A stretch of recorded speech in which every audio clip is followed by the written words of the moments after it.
Бүгін біз зиянсыздық чегін түшүндүрөбүз. Башка жакында break-even analysis. Biz зиянсыздык чегин бул формула менен чыгарабыз. Бизде маселе берилген. Маселеде бизге ар бир мисалы үчүн силер эмерек чыгарсаңар, эмеректин ар бири $110 сатылат, ар бири доллар менен. $110 сатылса, бизде анан баасы, ар бир баасы жалбыланган, калыптанган баа $7500 болот. Бул да доллар менен. Ал эми бул жерде X-тар, анткени биз деген бул жерде канча товар сатылат, канча акча кошулат, аны билбейбиз. Ошондуктан бул жерде X-тарды кошобуз. Бизде суроо зыянсыздык чекитин табыш керек. 100 эмерек сатылганда киреше алабызбы же жоготобузбу? Ушул суроону да табыш керек. $1250 киреше алыш үчүн канча эмерек сатуу керек? Ошондо канчаны сатуу керек, ошону табабыз. Асын чыгарабыз, чыгаруу. Асы зыянсыздык чекити.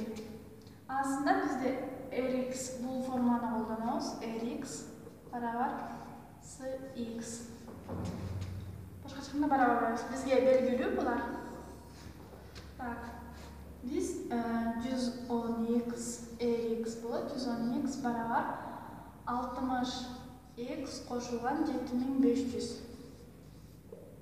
7500 бул жерден 60x'ти бул жака алып өтсөк, 50x калат, анткени терс маани менен өтөт, минус болуп.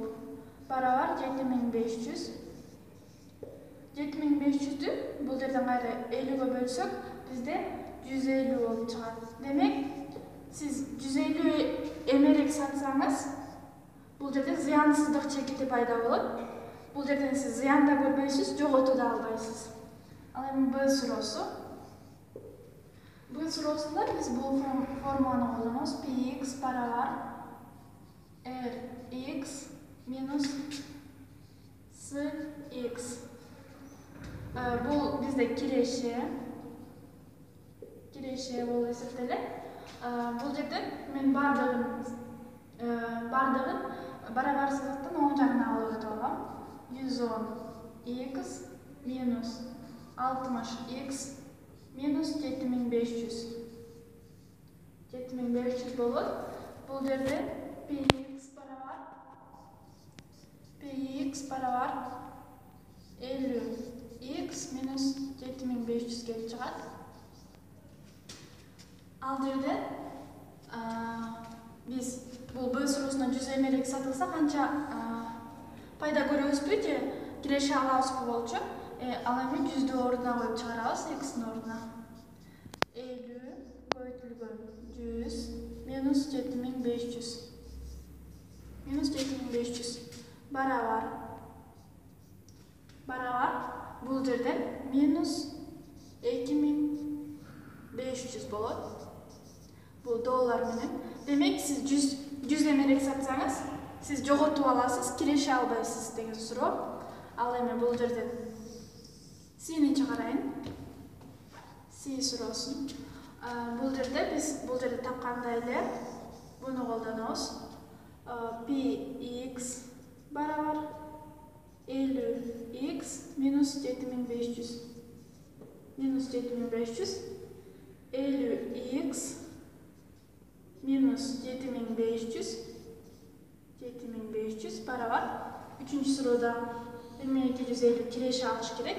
Ошондуктан биз кирешеге барабарлайбыз. 1250.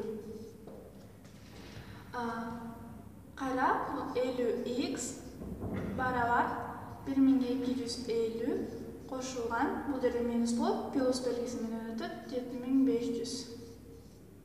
50x барабар 8750 болот. X барабар 175. Демек, сиз $1250 киреше алыш үчүн 175 эмерек сатышыңыз керек. Графиги мындай болот. График бул жерге эле чейин. Графиги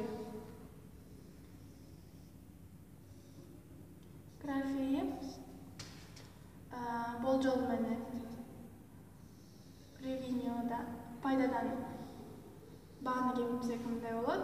Ал эми бизде жалпы калыптанган баа $7,500.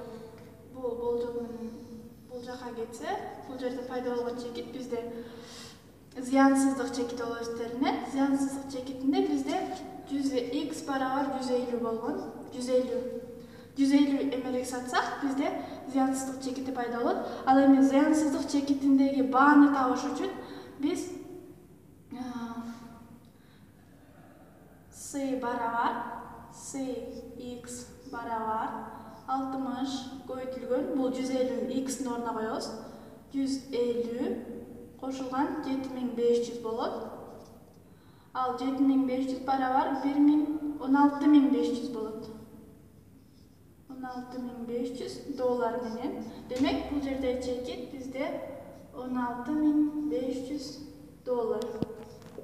Бул бизде зыянсыздык чекити.